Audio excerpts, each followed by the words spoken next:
Bismillahirrahmanirrahim and Assalamu alaikum. Welcome to Gohar Publishers. This is Hamna bint Shehzad. Our motto is redefining the geography of education through data resources for conceptual learning. Dear teachers and dear students, आज के इस video lesson में हम देखेंगे Gohar English for the grade 7 का unit number 4 and the title of unit is Muhammad Ali Jinnah. तो start करते हैं इसकी एक्सरसाइज. नाउ अब हम बात करते हैं वोकैबुलरी एंड ग्रामर में आर्टिकल्स की. आर्टिकल्स के अंदर हमारे पास तीन चीज़ें आएंगी, ए, एन और द.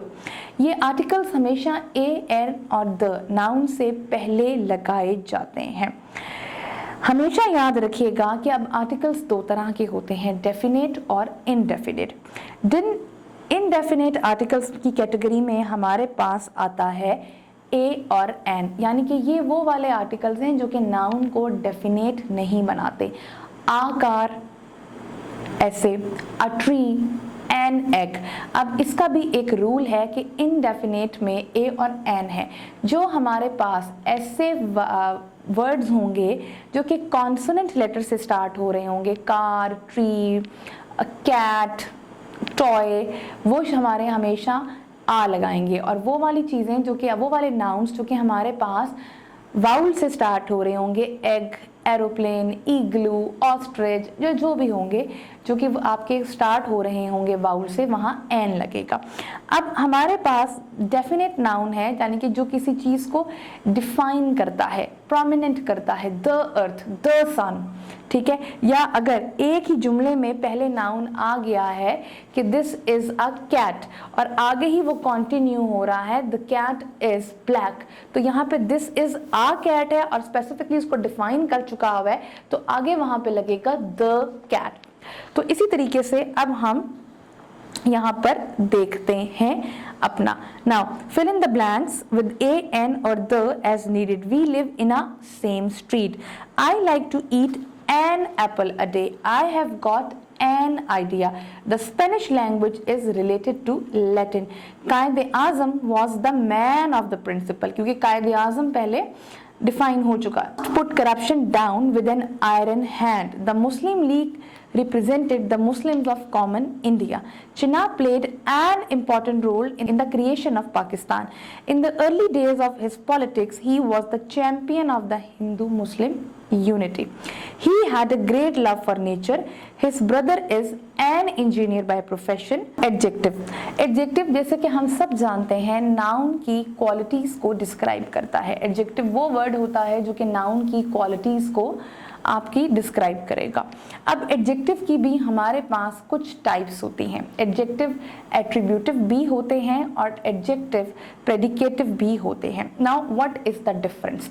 अगर आपके पास कोई एडजेक्टिव जैसे कि वो नाउन से पहले आ जाए तो वो आपका कहलाया जाएगा बेसिकली एट्रीब्यूटिव, जैसे कि अनटायरिंग एफर्ट्स, यानी कि अनथक कोशिशें. तो ये बेसिकली अब अनथक है. कोशिश तो यहाँ पे एक नाउन है, एफर्ट एक नाउन है, बट अनथक यानी कि अनटायरिंग बता रहा है कि ना थका देने वाली. ये बेसिकली आपके पास है आपकी एक एडजेक्टिव, और ये क्योंकि नाउन से पहले लगा है तो ये एट्रीब्यूटिव है. इसी तरीके से कायद-ए-आज़म मोहम्मद अली जिन्ना was सक्सेसफुल. अब कायद-ए-आज़म एक नाउन है, इटसेल्फ आपके पास एक प्रॉपर नाउन है, और उससे के बाद सक्सेसफुल का नाम इस्तेमाल हुआ है या आपका एडजेक्टिव इस्तेमाल हुआ है, तो ये आपका बन जाएगा अब प्रेडिकेटिव. तो आसान लफ्ज़ों में कि कोई नाउन से पहले अगर एडजेक्टिव लगेगा तो वो एट्रीब्यूटिव होगा और जो नाउन के बाद लगेगा वो प्रेडिकेटिव होगा. अब इसी डेफिनेशन को जहन में रखते हुए हम देखेंगे अपनी exercise. Now underline the adjective and write attributive और predicative against the given space. Do you have a nice trip? ये एट्रीब्यूटिव है. Children were happy to see the aeroplane, ये प्रेडिकेटिव है. They belong to a different culture, attributive है. They were hungry and tired after the journey, जी ये हमारे पास attributive है. The Congress agreed to separate electorates, attributive. Javeria is my eldest daughter, predicative. My parents were glad to know that I had got the scholarship. Predicative. She came first in the competition. Predicative. The children were asleep upstairs. Predicative. He embarked upon the countrywide tours. Attributive. My aching back won't give me a rest. Predicative. He is a programmer who is talented. Predicative. Now अब हमारे पास है formation of adjectives from noun. अब आपने जब भी nouns को आपने या वर्ब्स को एडजेक्टिव बनाना है तो आपने कुछ एंडिंग्स इस्तेमाल करनी है। फॉर एग्जाम्पल, ठीक है, जैसे कि आप एबल, हम सफिक्स इस्तेमाल करेंगे जैसे कि एबल, फुल, लेस, एड, इश, ली, इव, एंड, एबल। अब इस तरीके से हमें बनेंगे हमारे एडजेक्टिव। जैसे कि कंफर्ट एक हमारा नाउन है तो कंफर्टेबल, हेल्प एक वर्ब है तो वहां पर हेल्पफुल। अब इसी तरीके से write make adjective from the noun and the verbs given below. Help, helpful, child, childish, pain, painful, fool, foolish, attract, attractive, resist, resistance, oil, oily, hope, hopeful, danger, dangerous, spoil, spoiled, differ, different, dust, dusty, response, responsible, success, successful. Now अब अगला concept हमारे पास आता है adjective phrase का। Now adjective phrase हमारे पास क्या होते हैं? एडजेक्टिव फ्रेज बिल्कुल नाउन की तरह का ही काम करते हैं, लेकिन ये एक फ्रेज होता है, यानी कि एक आपके पास, इसको मैं जुमला या सेंटेंस तो नहीं कहूंगी, लेकिन एक phrase, like a collection of 2 or 3 words, जैसे कि विद ग्रे हेयर। ठीक है, आप इसको इस तरीके से भी कह सकते हो, टायर्ड एंड हंग्री, दोनों हमारे पास जो हैं वो एडजेक्टिव हैं। इसी तरीके से very slippery, Sunny and bright, ये तमाम एग्जाम्पल्स आपको फ्रेज की मिलेंगी। नाउ अब इसी तरीके से underline the adjectival phrase in the following sentences. At the bookstore, the man at the bookstore said that it was going to rain. The cat in the middle is the cutest. The lion in the cage rolled the child. The long and spotted snake hissed loudly.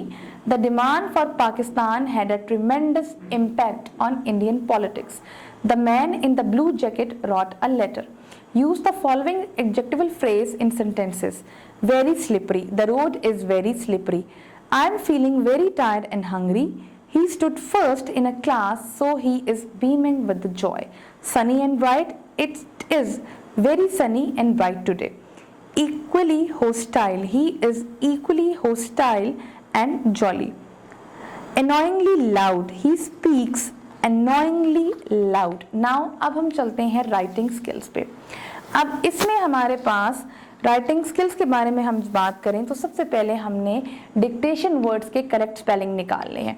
जैसे कि आप देख सकते हो कि spelling में हमने ठीक करके वर्ड लिखे हैं, sacrifice, separate, resolution, philosophy, literary, electorate, aspiration, sentiments, tremendous, committee, renaissance and शटड।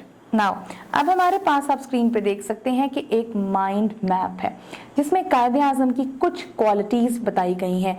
क्या मैन ऑफ प्रिंसिपल हैं, लीडरशिप क्वालिटीज हैं, डिवोशन टू हिज कॉज है, स्ट्रेटेजिकल मैनेजमेंट है, मैन ऑफ हिज वर्ड्स हैं, इंटेलिजेंट स्टूडेंट थे, डिवोटेड थे, हार्ड वर्कर थे और एक ग्रेट लॉयर थे। अब इसी चीज को देखते हुए एक ऐसे मैंने लिखा है, आप इसको हेल्प के तौर पर ले सकते हैं और अपना भी लिख सकते हैं। Every country has legends, without great leaders no nation can survive. You can check the history of this world because they have a great leader. By the grace of अल्लाह almighty we have one of the greatest leader in the form of Quaid e Azam. He is our national hero. In 1947 he gifted Muslim of South Asia and become the founder of the country. He was born in Karachi and belongs to a Punjab family that is popular merchant in those days. In order to get quality education, he alone migrated to England and take admission in the field of law. He entered the politics horizon in 1896 when he joined the Indian National Congress to liberate his country from British rule. Muhammad Ali Jinnah was a strong proponent of unity between Hindu and Muslim, but due to his leadership wisdom, he realized that Hindu leaders were depriving Muslim rights due to their narrow-minded thinking. This further proved when they did not give a fair percentage of seats in the government to the Muslim leaders. Due to this long hard work, Muslims of all India got independence and secured a separate Muslim country in the form of Pakistan on 14th August 1947. He was the first Governor General of Pakistan, as there was no post of president at that time. Due to more work and less focus on his health, he passed on September 11, 1948. Our national hero Quaid-e-Azam was a true leader, and a leader like that was born not even in 1,000 years. The enemies and opponents even praises the character of Muhammad Ali Jinnah. Hope आपको आज का video lesson पसंद आया होगा। एक नए video lesson के साथ हम फिर मिलेंगे, तब तक के लिए अल्लाह हाफिज।